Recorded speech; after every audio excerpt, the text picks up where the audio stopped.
Welcome everyone, this is Brother Doug.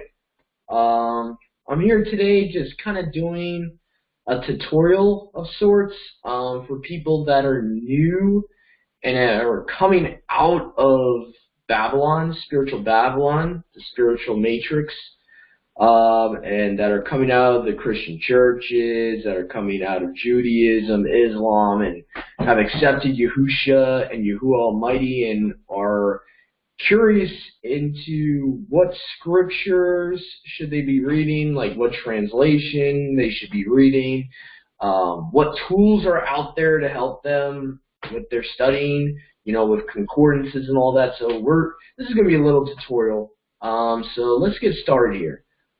First, I would like to actually, bear with me here, put my share screen on here, and now we're going to go to the first really great resource I recommend to anyone, and I'll show you how easy it is here. So let's see here. Let me put this on a share screen, all right? So nope, I don't want to select all. I just want to show you the, let's see here. So this is the only thing I want to show you. All right, so here we go. So basically, here you go. You got eSword.com here, or actually, whoops, my bad about that. I actually wanted to go to the eSword here. Hopefully you guys are seeing this on the share screen. Let me just make sure it is sharing. This share screen is actually the correct thing that I wanted it to share. Okay, so why can't I see what it's sharing? Okay, we want eSword. We don't want to select all. Stop doing that. Please don't select all. Okay. All right, so eSword.com, right? So you click on this here. Takes you to eSword.net. Actually, sorry about that. www.eSword.net. Now, what you want to do is you download this right here. It will go right under your downloads here on the bottom of your computer. This is for PC, either Mac or Windows. You can get this for. So it's very easy to get. It's very self-explanatory. There's a paid version and a free version. I downloaded this free version, and you can get a bunch of different translations within the app. So I'm going to actually show you right now what you can actually get on the app. So let's take you to my finished download of the eSword with the translations. I'll show you which translations you can actually get on here. Okay, so here you go. Now let me just make sure this is on here. Okay, just want to make sure. Alright, so as you can see here, I got a plethora of translations here. You got the Hebrews Name Version, the World English Bible with Apocrypha, so that would include all 4 books of Maccabees, as you can see here. Hopefully you can see this on the shared screen. The Prayer of Manasseh, the Book of Wisdom by Solomon, the Book of Sirach, rumored to be a descendant of Solomon, Baruch, the prophet Baruch, okay? So you also have that in here. You have a bunch of different books that actually would have been considered canon in the Septuagint. They would have been considered canon. So let me show you that. The Breton Septuagint, which you can actually get right on the app. So soon I'm actually going to show you guys in a minute here the apps you can get on the actual program as modules, translation modules. So the only thing with the Septuagint canon that I have to warn you guys is there is no second Esdras, also known as third Ezra, in this module here. Possibly they didn't. Whoever did the canon of the Septuagint did not consider the second Esdras, as canon, but they considered first Esdras as canon, as you can see here. It's in the Septuagint here. But if you download the Web with Apocrypha, it has both. it has Second Esdras and First Esdras. So you can get 3 different types of apocryphas here to basically, you know, parallel almost. You got the King James with apocrypha right here. You got the 1611 King James just by itself. You got the King James with the Strong's numbers, which I honestly like because you can actually look up what the original word in the Hebrew in the Old Testament would have been, and what the original word in, let's say, you wanted to look up something in the Greek. Okay, you got the Greek Strong's numbers. And then you got all these down here. You got encyclopedias down by dictionaries here. There's different dictionaries you can buy. There's some dictionaries that actually come with translations, like the Hebraic Roots Bible comes with studies and notes. You got the Scriptures 1998, explanatory notes here. The Scriptures 2009, Brown Drivers Briggs Dictionary, Strong's, Thayer. I would like to thank my sister Kristen and my brother Bobby for showing me this, the Ancient Hebrew Lexicon of the Scriptures.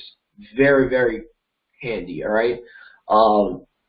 Now let me show you the rest of these translations here. You got the Jubilee Bible, which I recommend to any Christians that are new to the Scriptures, have not learned the Hebrew names yet, are not comfortable with the Hebrew names yet. If you are still sticking with the English translation, please, I implore you, I encourage you to get some way or form of this Jubilee Bible. The reason I really encourage you to is because the Jubilee Bible actually has pretty much the verses in the New Testament which some translations like the NASB, the NIV, omit because of the Greek manuscript they use, which is not the same Greek manuscript as older translations like the KJV, the Geneva, and all of that. The Jubilee has every verse that the NIV is missing that the King James has. So if you want an easier translation to read than the KJV, I implore you to, download this Jubilee Bible here for free on the eSword, or, purchase it, whatever you're led to do. And I just want to show that real quick to people that might not know about this.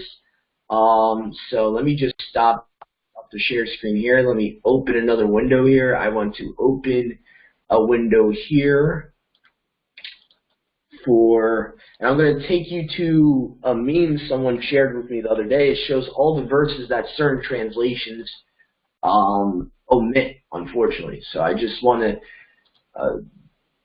keep you guys aware of this stuff. So I'm not making this stuff up. I'm going to show you guys proof here, okay? So here we go.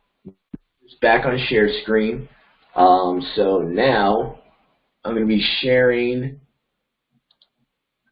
this right here, okay? So this is a meme someone shared with me the other day.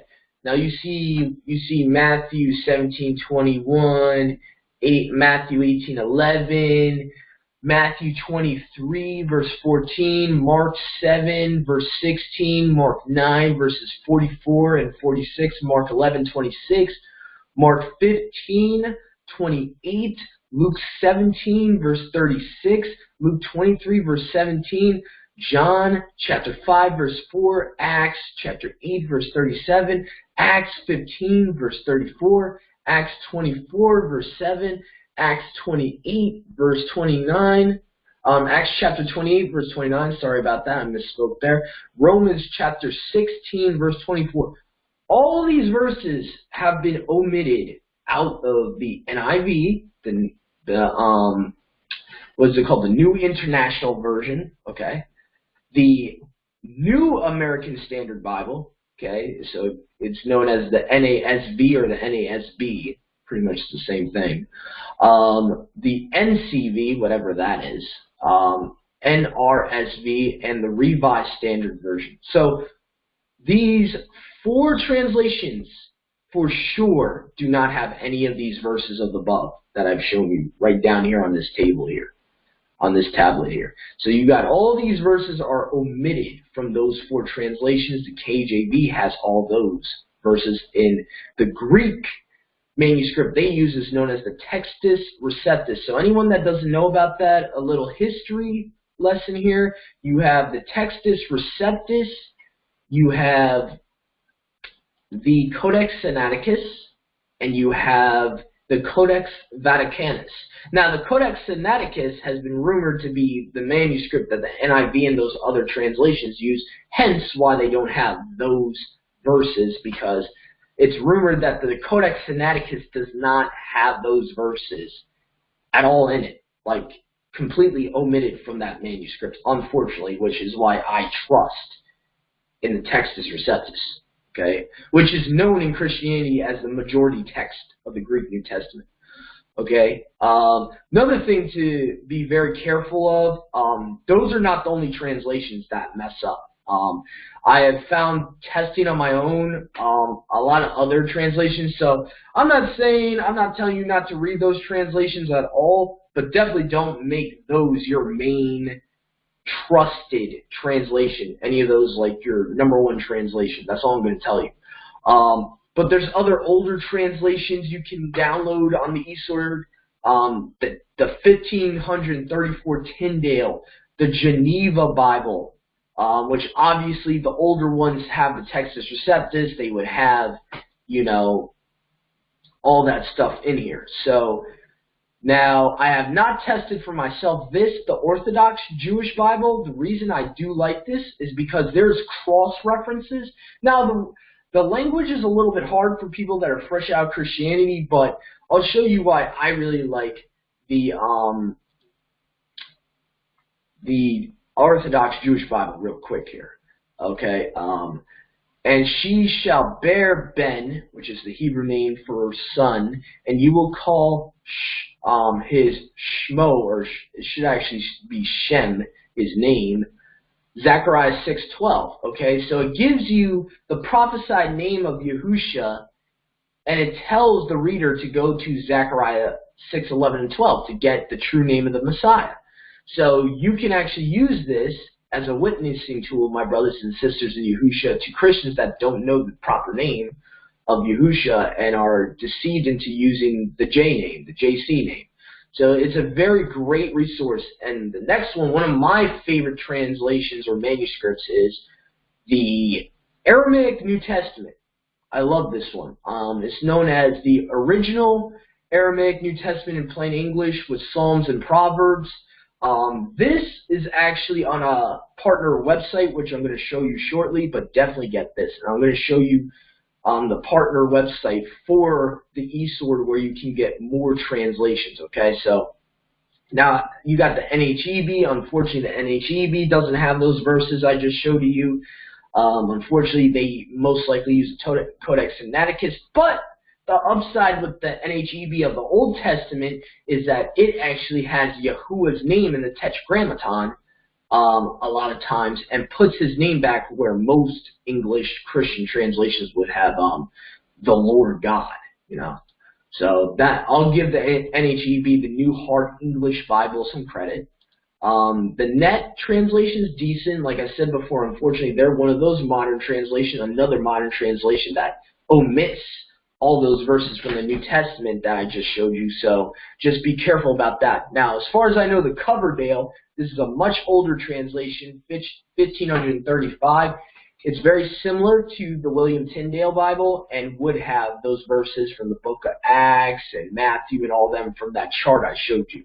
So, you can even get the Sefer, and I know a lot of people in the Hebrew Roots movement, basically in Torah movement, Torah keeping of believers in Yahushua Messiah, the Nazarene movement, really like this translation. Now you get the 66 books. You don't really get anything else for free though. Unfortunately, you only get the 66 books for free. The canon, what's known as the Christian canon. Okay. Another decent translation I would implore people to get that will ease them into the Hebrew restored name scriptures translations is the ISR 1998. I actually recommend this over the ISR 2009. The ISR 2009 almost goes fully like Hebrew, barely leaves any words in the English, any English terms left. So it's very hard for someone that doesn't know any Hebrew terminology for like the Hebrew names of the places in Scripture, the Hebrew names of people. So the ISR 1998 is an older version of it, and it actually has, it actually makes it a little bit easier for someone that's fresh out of the church. So I definitely encourage you to get that one. A big translation I love, and I'm sorry, I'm like a little fired up here, sorry. Restored Name King James. I love this translation. It's the only translation that gets the son's name as close as I've seen to the correct name of the Messiah. They use Yahushua because of the Masoretic vowel point, unfortunately. The correct name is actually Yahusha, but they get it pretty close. They get pretty close. And I also like the fact here they put the Tetragrammaton here. I'm going to be doing a study sometime in the future, y'all. All my subscribers, stay tuned. I will be doing a study on, continuing actually a study I did a while ago, why I don't use God, G-O-D or G-A-D to refer to our Creator. I don't use it as a title or a name. I will be completing that study eventually. But the Restored Name King James, a lot of the times, if you compare it to the ISR 2009 or the Scriptures 1998, a lot of the times where it says traditionally the ISR will put Elohim as a name, not a title, the Restored Name King James actually fixes it. Like, I'll give you an example here. In the book of James 1:1, just a quick example, because I want to get through all these translations here. So it says here, James, which actually his real name is Jacob. The history of that is that I've heard rumors that the reason his name became James was because King James was not going to allow them to publish his translation unless he had his name on one of the books of the Scriptures. So, unfortunately, yeah, that means this James was never this guy's name. His name was actually Jacob, and I can prove that to you with the Aramaic right here. See? Jacob, the servant of Yahuwah, okay? So actually it's supposed to be Jacob, all right? So it should be Jacob 1:1. Jacob, a servant of Yod-He, Uah-He, and of the Master, Yahusha, the Messiah, to the 12 tribes which are scattered abroad. Okay, simple enough. Problem is, with the ISR, they say, Jacob, a servant of Elohim. And like I said, I'm going to do a whole study about that soon, but, you know, not cool, ISR. Sorry, bud. Can't agree with you on that one. But anyway, I'm not trying to, you know, shoot down the ISR. I got a lot of brothers and sisters that love this translation. You know, it's a decent translation. I would give it a B- to B+. But like I said, the tradition of putting Elohim or Elohim instead of the Tetragrammaton here, thumbs down, sorry. Not cool. But there's a bunch of other translations. The Hebrews name version's another one that fixes James's name back to Jacob, so that's cool. Okay. So another one. So you also have the Word of Yahuwah translation. I'm sorry, I'm not going to pronounce that as Yahweh. It's not Yahweh, it's Yahuwah. But this is like another Restored Name translation. So you also got the Wycliffe, which would have those verses that are omitted from those modern translations. The Wycliffe, as far as I know, the Wycliffe from the year 1394 uses the Textus Receptus, so you can trust that one also. Not saying they're perfect, but at least they don't have those verses from the New Testament omitted, you know. Which Yahuwah says in the book of Revelations, you know, you take any of the words of the prophecy of this book. Now, I just want to make it clear, I'm not ignorant. I know these Christian translations have replaced the Father's name 7,000 times, but when you further it and get it to the point where you're omitting verses, that's even worse. You know, it's bad enough they've replaced his name 7,000 times in every English translation, and every even the Masoretic text manuscript has added vowel points so people wouldn't pronounce the Father's name. So, I mean, that goes all the way back. Anyway, so you have the Orthodox Jewish Bible, the Hebraic roots, Bible, the Sefer, the Tree of Life version, which is a Messianic. I also found this Aramaic English Standard version of the Torah, so that's rumored to be an Aramaic version of the Tanakh. Then you also have a Greek New Testament into Hebrew, translating it into Hebrew. Pretty cool. You also have this here, which is the Israeli Authorized Version. I just thought it sounded cool, so it's kind of like another Restored Names version. Okay. You have the International Standard Version, which has notes on it and tells you stuff. Okay. Then you have the Jewish Publican Society of the Old Testament. So this is Old Testament only, just like the Septuagint. But this is like probably what the Orthodox Jewish, religion uses. The Jubilee Bible, like I said, I recommend. It's one of the few English Christian translations that don't omit those verses from the New Testament that I showed you guys before. So you got the King James, Authorized, with Apocrypha, Lexham English Bible, pretty interesting. Literal translation of the Holy Bible. I just got it because it sounded cool. And then you got concordances like the LXX with the Greek Textus Receptus. So it's kind of like a concordance translation here where it gives you all the Greek and it shows you each Greek word, what it would be in English. So it's kind of like a dictionary type of thing. And I think that's about it. Also, American Standard Version 2014, I really recommend this one because this is a special edition of the American Standard Version that actually has those verses from the Besorah accounts and from the book of Acts and all that, like I showed you before. All those verses I showed you from that meme on Facebook is in this particular translation. So to me, it's very valuable to have. Then you have the Alpha and Omega Bible, very interesting. The regular American Standard Version. The Bishop's Bible will also have those verses from the New Testament, and they will be in there. They will not be omitted. Because like I said, this is a Bible all the way back to the 1500s, 1568. Okay, then you have the English Standard Version, with footnotes. Okay, Geneva, again, the Geneva obviously would have those, verses that were omitted in modern translations because the Geneva, Bishops, all those older Bibles use the majority text, what is also known as the Byzantine majority text, the Textus Receptus. They would have been using the most trusted Old Greek manuscript back then. It's only been in modern days that modern Bibles use the Codex Sinaiticus sometimes. And unfortunately, like I showed you guys before, omits a lot of those verses, unfortunately. And then you have the GOD's Word translations. Okay, it's kind of like a paraphrase translation. And that's about it for the eSword. I'm going to be moving on now. I hope you guys are appreciating all this info right here. Oh, before I move on, actually, though, I wanted to show you here. So out of all those translations, most of them, I got them from the partner website I'm about to show you.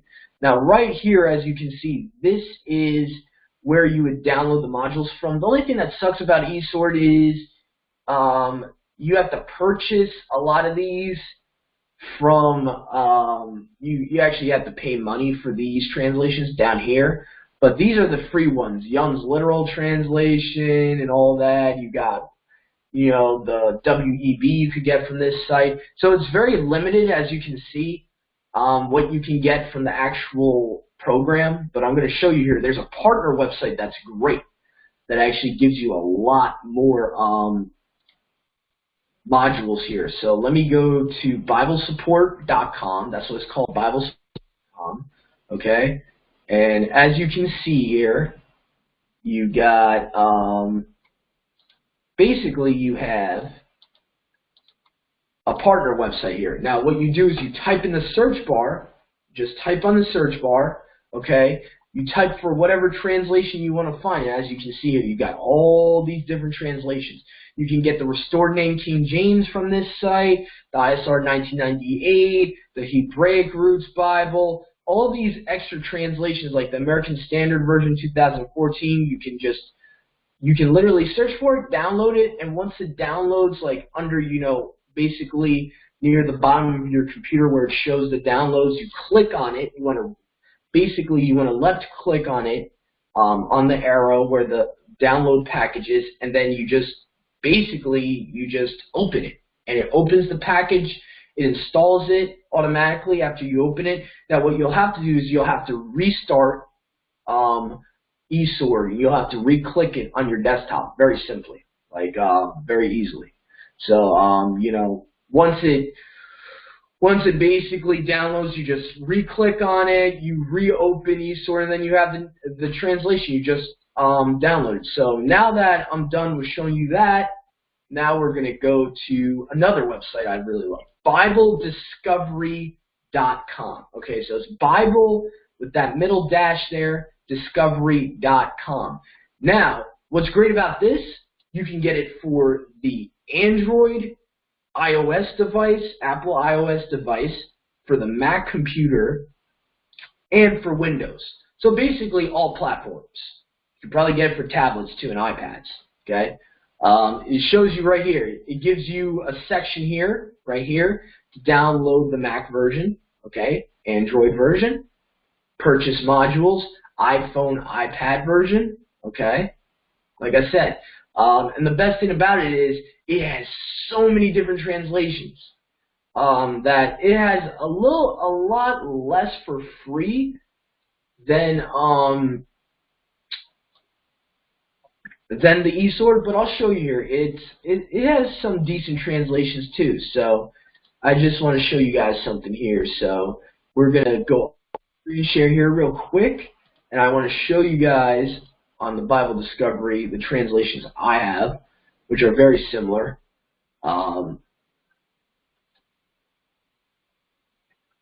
Okay, so put this on here, and so I'm going to show you now. This is Bible Discovery right here. Okay. All right. So we have the LXX 2012, a modernized Septuagint here. Okay.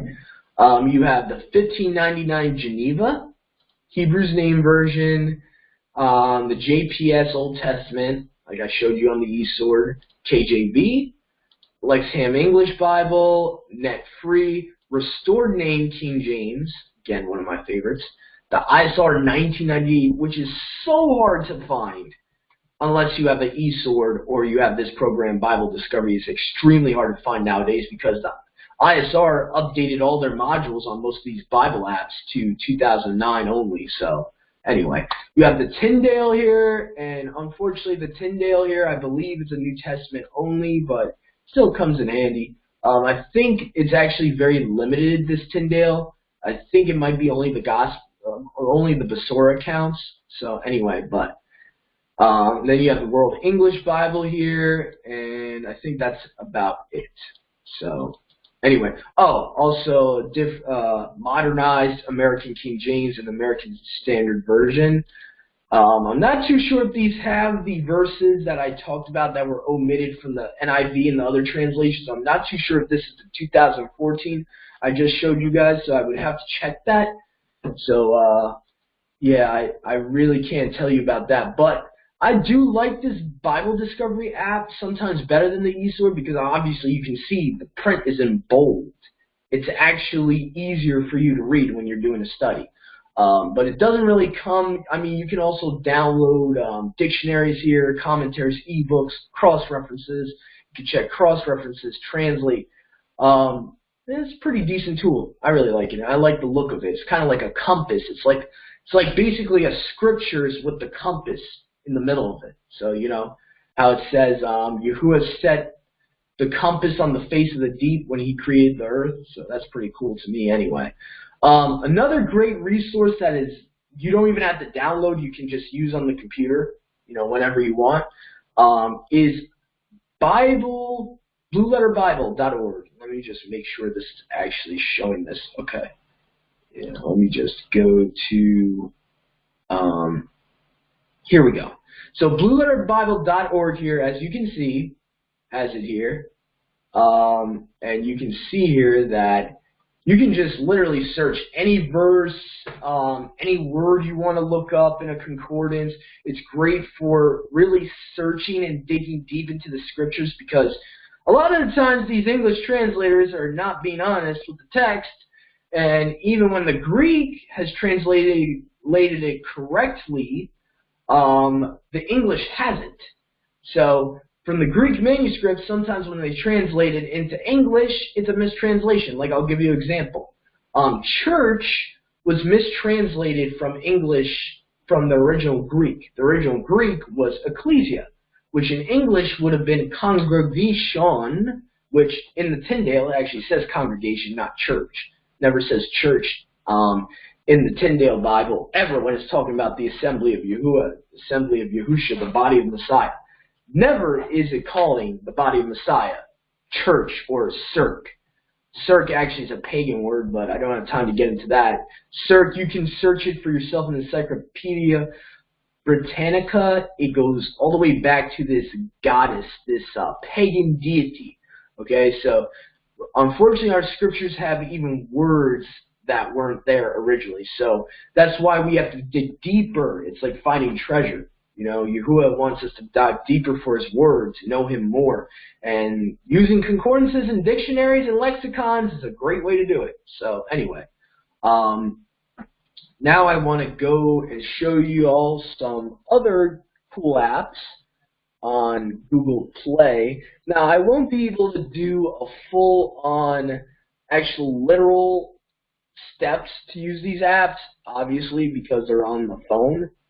So, you know, that's going to be a little difficult. So, but I'll be able to show you guys at least, if you have Android, where to get this stuff. Okay. Now, let me see here. Okay, so we go to Google Play. Why is it doing this? I don't know why it's doing this. I just wanted the Play Store one.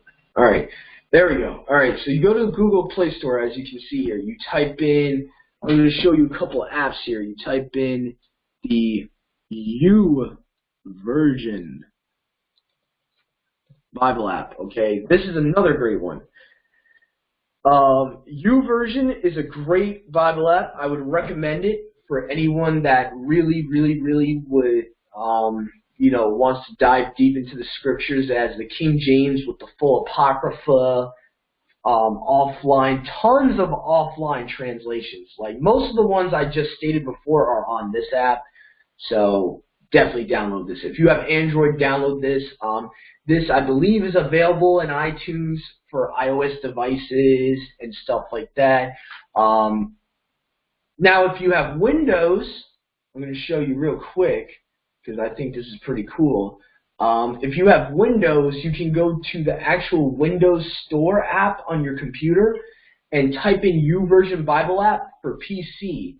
And this is the YouVersion Bible app for the PC.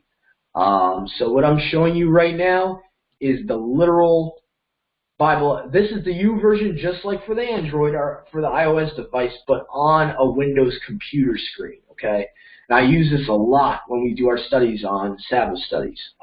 So anyway, this is a great tool. I really like it. I've been using it, trying to find a decent translation that didn't have those New Testament verses omitted, like the NIV and the NASB and all that. So I was trying to test what translations I had, and I'll show you real quick here what translations you can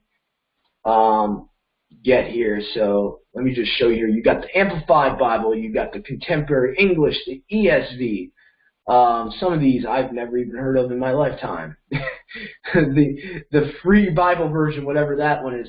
Complete Jewish Bible, okay translation. I would recommend that.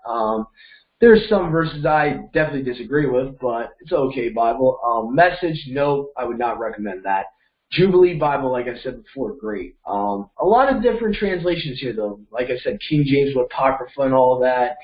New Living Translation. The Hebrews Name Version, which is known in here as the World Messianic Bible. Okay, so you have tons of these. Okay, tons.